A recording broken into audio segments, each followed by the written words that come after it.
John Brown's body lies a-mouldering in the grave, while weep the sons of bondage whom he ventured all to save. But though he sleeps, his life was lost while struggling for the slave. His soul is marching on. Glory, glory, hallelujah. Glory, Welcome glory, to War of the Rebellion, Stories of the Civil War. I'm your host, Leon, and this is a reading of the personal history, Reminiscences of the 19th Massachusetts Regiment by Captain John G.B. Adams. Chapter 9. Regiment ordered home. Receptions. My first call upon Governor Andrew. Return to the front.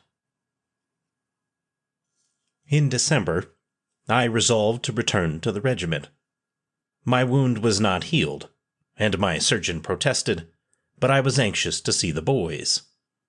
Upon my arrival at Washington, what was my surprise to find that I had been discharged, by order of the War Department, November 5th, as being unable to perform military duty.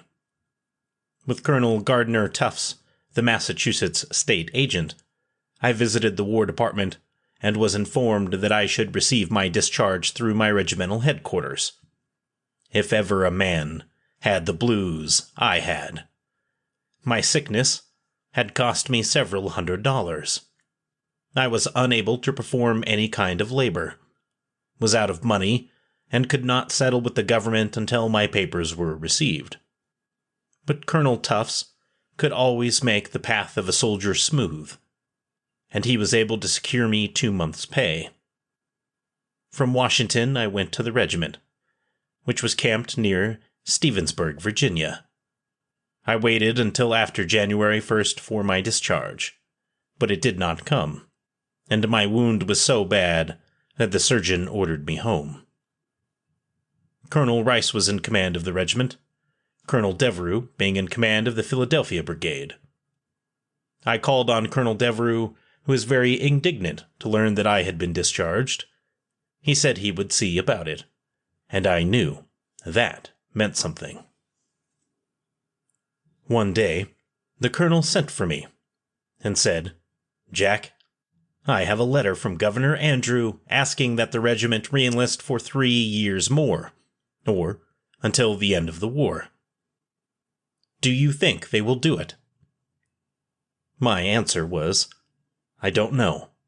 There are not many left to re-enlist." He said, "I wish you would go to your old company, A, and talk with them." And I consented. The regiment was encamped on a side hill in shelter tents, and the weather was cold and rainy. I went to Company A. The mud in the company street was ankle-deep, and everything was as disagreeable as possible. Giles Johnson was first sergeant. I talked with him and asked him to fall in the men. 13 responded to the call. All who were on duty of the Grand Company which had left Massachusetts in 1861. I repeated the story the colonel had told me, then asked for a response from them. For a moment, all were silent. Then Benfall said, "Well, if new men won't finish this job, old men must. And as long as Uncle Sam wants a man, here is Benfall's." Then spoke Mike Scannell. "It is 3 years, as you know, since I have seen my wife and children. I had expected to go home when my time was out and stay there. But we must never give up this fight until we win. And I am with you to the end." Others expressed themselves in the same way. And when I said, "All who will re-enlist step 1 pace to the front," every man in line advanced. I then saw men of other companies. Ed Fletcher of Company C said, They use a man here just the same as they do a turkey at a shooting match. Fire at it all day, and if they don't kill it, raffle it off in the evening. So with us. If they can't kill you in 3 years, they want you for 3 more. But I will stay. I next saw Michael O'Leary, of Company F, and asked him if he would re-enlist. Mike threw his cap on the ground, struck an attitude, and said, "By the gods above, by the worth of that cap, I never will re-enlist, until I can be with Marianne without the stars and stripes waving over me." But I said, "Mike, they are all going to do it." "They are? Then Michael O'Leary must stay." A large majority signed the re-enlistment roll, and December 20th they were mustered in for 3 years more, or until the end of the war. In this instance, as in nearly every other where the soldiers and the government were concerned, the government did not do as they agreed. The conditions of the re-enlistment were that the soldier should at once have 35 days furlough and transportation to his home. Our men did not receive theirs until February 8, 1864, nearly 7 weeks after they had re-enlisted. The weather was very severe. Many were sick, and all were unhappy. To my mind, the re-enlisting of the 3 years' men in the field was the most patriotic event of the war. They knew what war was, had seen their regiments and companies swept away until only a little remnant remained. They did not have the excitement of the war meetings to urge them on, but with a full knowledge of the duties required and the probability that many would fall before their term expired. With uncovered heads and uplifted hands they swore to stand by the flag until the last armed foe surrendered. I could not wait until the regiment received orders to come home, so came alone. Took off my uniform, put on citizen's clothes, and began to look for employment. About the 12th of February, I saw by the newspapers that the regiment had arrived in Boston. I could not keep away, and went to Beach Street Barracks, where they were quartered. Almost the first man I met was Colonel Devereux, who said, "What are you here for?" My answer was, "I wanted to see the boys." Drawing a paper from his pocket, he said, "Get a uniform and equipments, and report for duty in half an hour." "But my uniform and equipments are at home," I replied. "Can't help it," said Colonel Devereux. "I propose that you command your company in the parade today." So I went out, bought a cheap uniform, hired a set of equipments, and reported for duty. I found that the paper read, "So much of General Order Number 492, as discharged, First Lieutenant John G.B. Adams, 19th Regiment Massachusetts Volunteers, is hereby revoked, and he is restored to duty without loss of pay, provided the vacancy has not been filled, evidence of which he must furnish from the governor of his state." We were given a reception and dinner in Faneuil Hall. Governor Andrew, not being able to attend, was represented by our old commander, General Hinks. From Boston, we went to Salem, where we were royally entertained, and then broke ranks with orders to report at Wenham in 35 days. While our receptions were grand, and showed that our hard services were appreciated, our joys were mingled with sadness.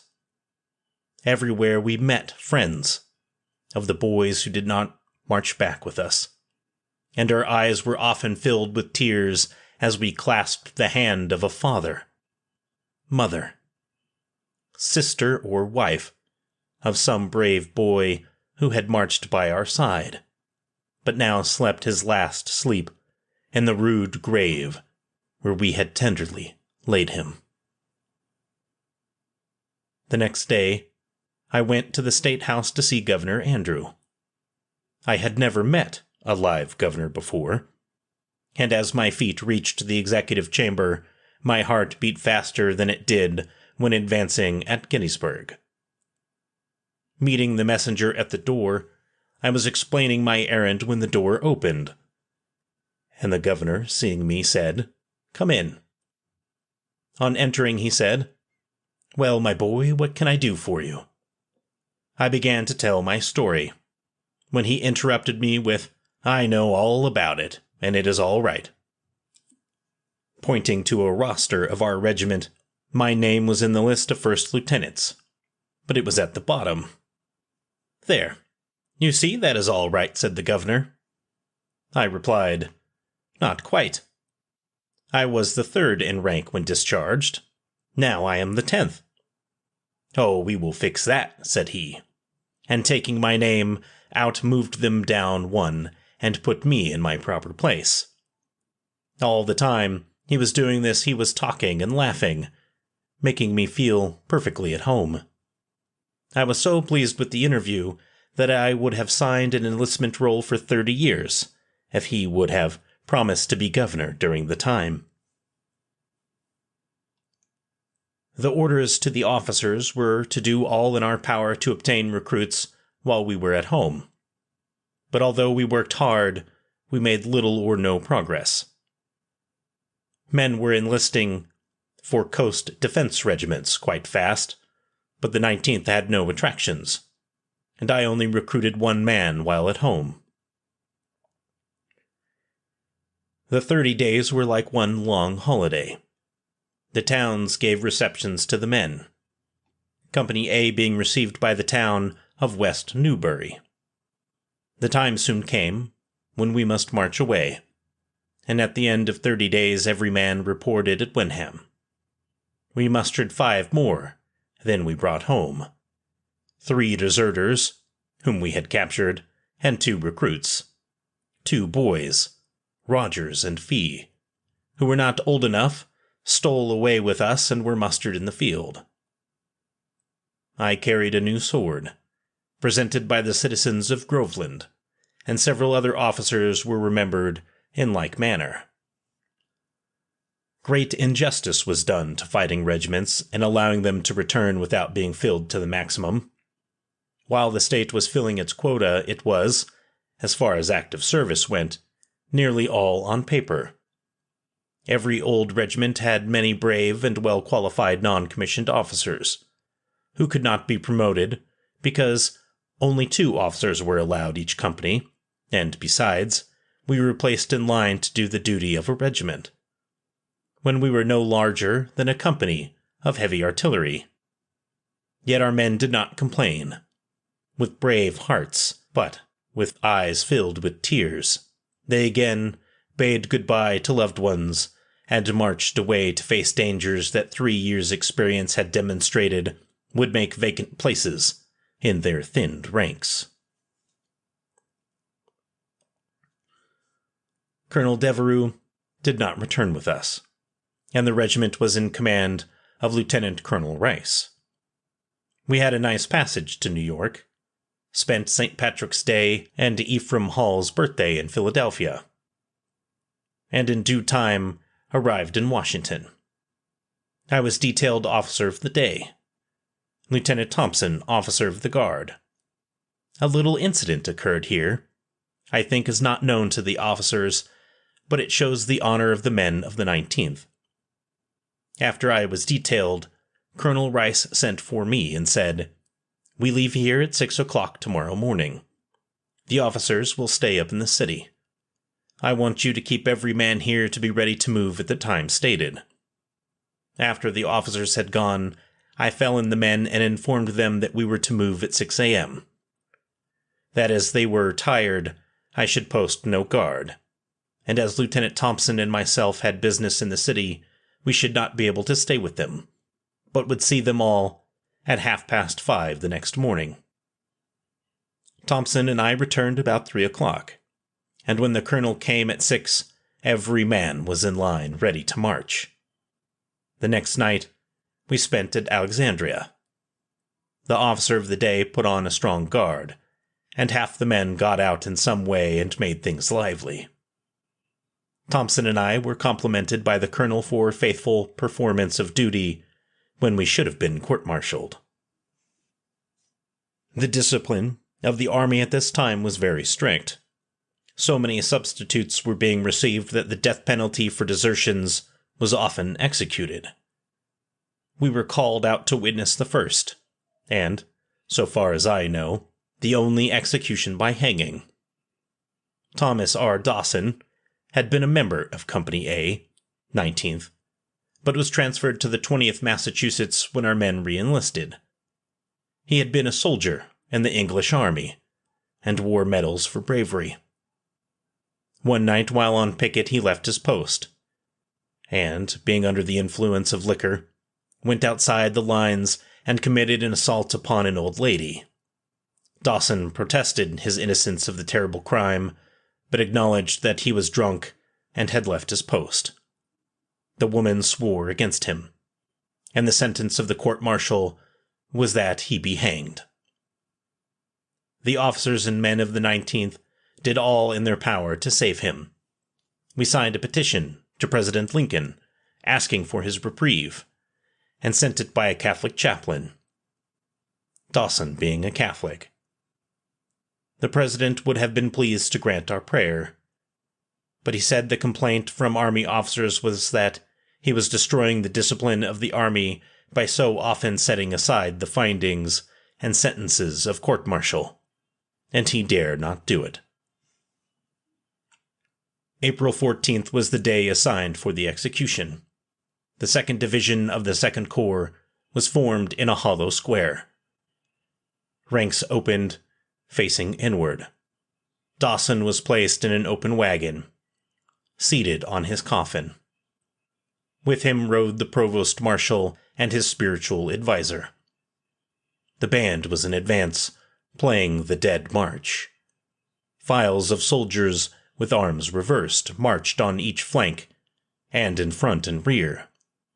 As they passed our lines, Dawson smiled and bowed to those he recognized. When he arrived at the scaffold, which had been erected in the center of the square, he ran up the steps, and before the black cap was pulled down, said, "Goodbye, comrades, officers and men of the 19th. I thank you for what you have done for me. May you live long and die a happy death. I die an innocent man." The cap was then drawn down, the drop cut, and poor Dawson was launched into eternity. And not so soon as was intended. The rope was new and stretched so much that his feet touched the ground, and the provost marshal was obliged to take a turn in the rope. It was a horrible sight, and set me forever against execution by hanging. After he was pronounced dead by the surgeon, he was taken down, placed in his coffin, and lowered in a grave that had been prepared. The troops marched past, and looked into the grave. I presume that the impressions desired were produced upon the minds of the men, but the remarks were that it was too bad to hang men when they were so hard to get, and if they had let him alone a few weeks, Johnny Reb would have saved them the trouble. The monotony of camp life was relieved by details for 3 days' picket duty. Our ranks were being increased by the return of detailed men and the arrival of recruits. Many were ordered to the ranks who had not carried a musket since the day they enlisted, the transportation being reduced to 1 wagon to a brigade. Several who were ordered back were drivers of the festive mule. Among this number was Will Curtis of Company A. One day in passing the wagon train, a mule set up one of those unearthly snorts. Will looked at him and said, "You need not laugh at me. You may be in the ranks yourself before Grant gets through with the army. Chapter 10. Battles of the Wilderness, Todd's Tavern, and Laurel Hill. Engagement at the Bloody Angle. We will pick up next week, and let's hop into some very interesting show notes. So, first of all, what I want to talk about is reenlistments. Reenlistments during wartime is very tough to get. I didn't do it. I know lots of Marines, soldiers, airmen that all did their 4 or 5 or 6 year enlistments and then got out to move on with their lives. And just the absolute craziness that these guys express. As Ben Falls says, well, if new men won't finish this job, old men must. And as long as Uncle Sam wants a man, here is Ben Falls. And Mike Scannell saying, it is 3 years, as you know, since I have seen my wife and children. I expected to go home when my time was out and stay there. But we must never give up this fight until we win, and I am with you to the end. Now, for all of these guys, it's just amazing, right? Such an intense amount of patriotism to see the conflict through and to see it till it ends when there's so few of them left. I mean, just imagine, you are only one of 10 who are still around in a 100-man company. Wow. I mean, just a crazy amount of manpower loss. That attrition rate is crazy. So, incredible that they decided to reenlist anyway. Now, the way that he gets reenlisted is hilarious. So, just here, you're back in the regiment. I just love that. That is so great. Just meets with and then of course, the actual colonel himself does not reenlist. It sounds like he stays home. So, I don't know about that one, you know? So, but then again, every man gets to decide for himself. So, I didn't reenlist either. So, I kind of get it. But I did keep up with all of my boys who did, and I think that's always the worst part is when you first join your first unit, you're a young kid and you've got these older guys who look out for you or teach you very valuable lessons in all sorts of ways. And as you get older in the unit, that attrition loss comes through and people start getting peeled away until there's only a few of you that were in that core group. So you might make a ton of great friends. And then at the end of that 4 years, are they still around? For me, it was no. All of my best friends that I had were all gone by the end of my enlistment. So it's painful. It really is. And any person who becomes a veteran, I think, understands how close you become to all of those people in your unit, and especially your flight or your squad. And I know for me, it hurt. It hurt a lot to lose everybody one by one until it's just you. So I can only imagine how more brutal that gets the longer you're in. If you do 20, 30 years, you have all these memories of all these people who were all gone. And then it's just you being a, 4-star general at the top, or a retired colonel or whatever it is. So I know that part's the hardest.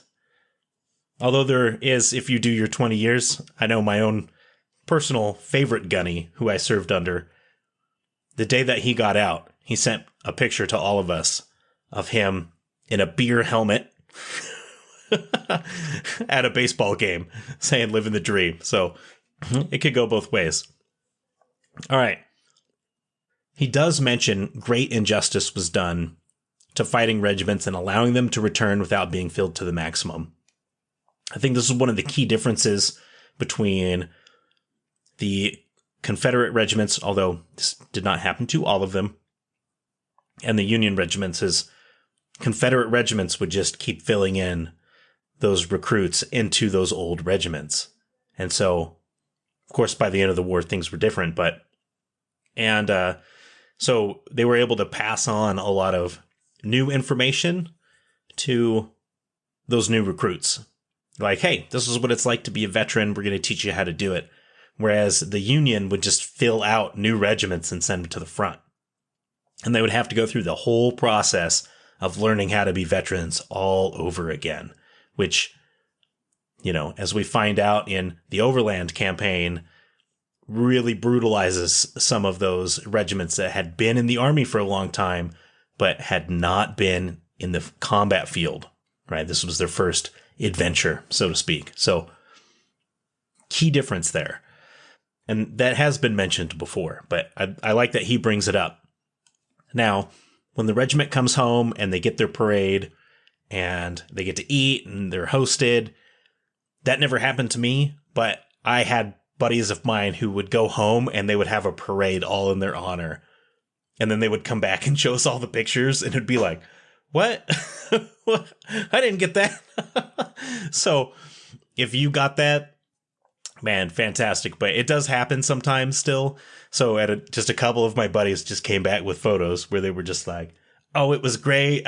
I was like in the sports car with like all of these girls and they had this parade and the police were there. And it was like, oh man, it was different for everybody. And I know some older veterans out there, they didn't get anything, but it was never my experience, but it still does happen. So I'm glad that they at least got this while they were out getting a hero's welcome, so to speak.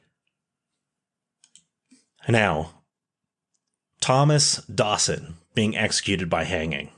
One of the many reasons I have conversations with folks about this, about why we don't do capital punishment anymore, is because, A, it's kind of a demoralizer to look at. It's like, yeah, okay, I'm not going to do what he did, but dang,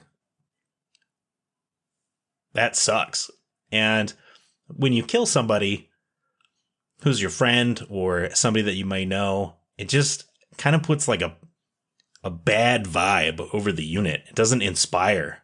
And you want to inspire your troops to do great things, to do good things. And I saw a lot of Marines screw up their lives by doing really, really dumb stuff. I can think of one guy who I will remain anonymous. I had just gotten back from my second deployment and we went on leave. And our first day back from leave, our very first day, we had our morning formation where we counted, everyone was accounted for. And our company commander comes out and he goes, we're leaving for Afghanistan, pack up. And we're just like, you gotta be kidding me, man. Like, we just got here. So, like, our girlfriends are gonna kill us. And, and that was it. We were on our way to go. And we got to choose all of the best gear, all of the best weapons that we wanted to take with us. We just got to go and grab whatever we wanted. We were at supply and we're getting all, the civilians are giving us everything that we're going to take with us. New body armor, new helmets, all of that stuff. A Marine goes out and he just steals some stuff and puts it in his pocket. And he gets spotted by a civilian. And I was right. This is glorious for me, not for him. Comes over and drags him along, drags this Marine. And he's like, take what's in your pocket and show your gunny. And he takes it out, and it was like $20 worth of gear. Talking like a balaclava and like a hat with, like a thermal cover. And I'll never forget like the rage that started to, I could see it starting from the bottom and work its way up through the gunnery sergeant. And just lay into this guy, just like Marines do not steal. That's true. Marines do not steal from where people can watch you do it, right? You don't steal from the government directly, you steal from each other. So, the old joke is that there's only one thief in the Marine Corps and everyone else is just trying to get their stuff back. Well, that same gunnery sergeant later on asked us to steal stuff, to take things. But it wasn't from supply. It was from like gear that was just laying around that nobody was using. And that's just how it works. And I think anyone who's seen the Pacific knows exactly what I'm talking about when the Army runs for cover and they run out and they take all of that stuff that the Army was just leaving around. Fun fact, the Army still does that. They still just leave their stuff lying around. So if it goes missing, that's the Army's problem. But it's not, right? It's not, maybe back then, even in this time period, it could have been an offense that would have been worthy, I suppose, of death or something like that. But it's just not good for morale. And we have better ways to discipline now. That guy had his life ruined. Never saw him again. Never heard from him again. Just gone. And so that was enough. But I mean, that's just how the military is. And with this, it sounds like, he says he's innocent, but a sexual assault, it sounds like, or maybe an attack. The woman swearing by it, maybe she was just mad at him or something. Or maybe he did attack her. But, government definitely takes that very seriously, even today. I don't think it'll result in your execution in the military, but you're definitely having your life ruined. I know I had lots and lots of Liberty briefs about it. So, and of course, exactly what he talks about with his feet touching the ground while he's being hanged, and then the provost marshal having to take a turn on the rope so he can be properly hung. Yeah, execution by hanging is not pretty. I'm glad we don't do it anymore. I know it's done in other places of the world, but public executions, they're just gross. And I know they still do, private public. So people who are affected by a serial killer or something, or a murderer, can go in and watch. But I'm glad they keep it that way, because it's just not something we need in our society anymore. It doesn't make us hard. It doesn't make us badass. It's just gross. And anyone who has seen people die knows that. So, all right. Now, at the very end of this, I think what's really funny is a mule laughing at the soldiers as they're passing by. And he's like, don't laugh at me. When Grant gets through this army, you might be next. That is a fair point. We're reaching at a point in the American Civil War where we're transitioning away from I don't want to say like the McClellan, but the old school style of combat, of fighting. And we're transitioning into the more modern warfare that we kind of think about when we think of war today. This latter half of the conflict, from the wilderness on, from the overland campaign, is going to be more similar to modern war as it is today than the first half of the American Civil War. People are going to start digging in. They're no longer going to stand around to get shot. They're going to start hiding behind things, digging in, making trench lines, throwing up cover. Everyone's carrying stuff, axes. These are all veterans now. And, veterans who've been in for an already 3-year enlistment. So, this is, especially if we're going to be covering the Bloody Angle next week, we all know how awful that was. Very interesting. This is a great chapter to read from his perspective. And I hope some of my insight is a little bit at least interesting, as, things haven't changed all that much. So, all right.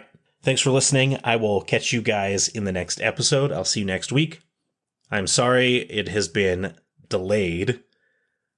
It's very busy with the Washington State Renaissance Fair and the renovations going on in our room. We went to build a bed and it did not come with all of the pieces. So we made the mistake. The terrible, terrible mistake of getting rid of our old bed before we built our new bed. So I've been sleeping on the floor. The dog has loved it. He's thought it's been great. Get to camp out with all of his favorite people on the floor with him. But if you like the podcast, by all means, let folks know. Spread the word. Let people know. Share it. Spread it. I always appreciate everyone who does that for me and sends me emails and support and everything, guys. Truly, I love it. So, all right, I'll let you go. I'm just rambling at this point. Bye-bye! Old John Brown's body lies a-mouldering in the grave, while weep the sons of bondage whom he ventured all to save. But though he sleeps, his life was lost while struggling for the slave. His soul is marching on. Glory, glory, hallelujah. Glory, glory, hallelujah. Glory, glory, hallelujah. For his soul is marching on.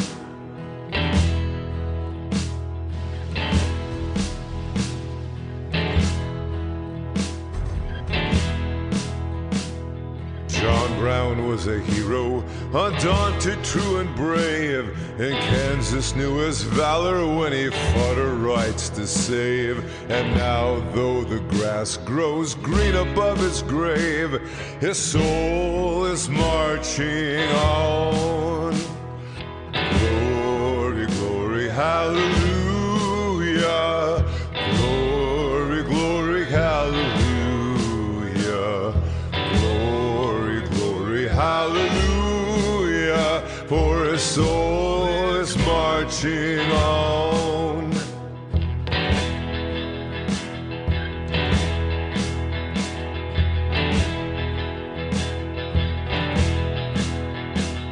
He captured Harper's Ferry with his 19 men so few, and frightened old Virginia till she trembled through and through. They hung him for a traitor, themselves a traitorous crew, but his soul is marching on.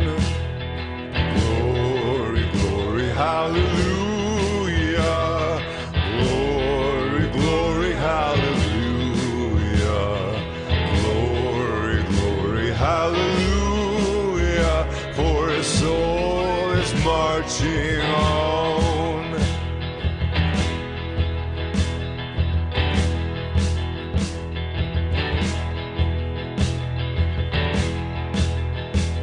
John Brown was John the Baptist, of the Christ we are to see. Christ who of the bondman shall the liberator be.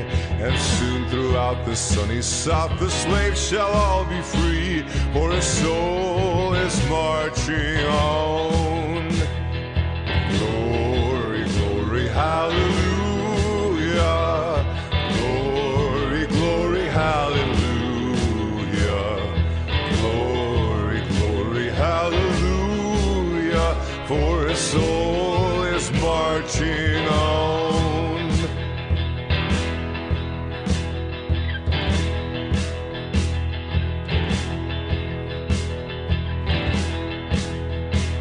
The conflict that he heralded, he looked from heaven to view on the army of the Union with its flag red, white, and blue. And heaven shall sing with anthems o'er the deed they mean to do, for his soul is marching on. Glory, glory, hallelujah. Glory, glory, hallelujah. Glory, glory, hallelujah. For his soul is marching on.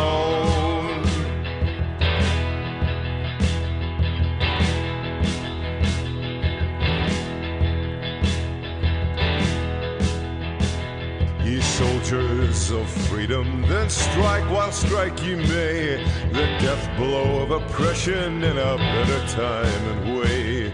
The dawn of old John Brown has brightened in the day, and his soul is marching on. Glory, glory, hallelujah. Glory, glory, hallelujah. Hallelujah, for his soul is marching on. Glory, glory, hallelujah. Glory, glory, hallelujah. Glory, glory, hallelujah, for his soul is marching soul.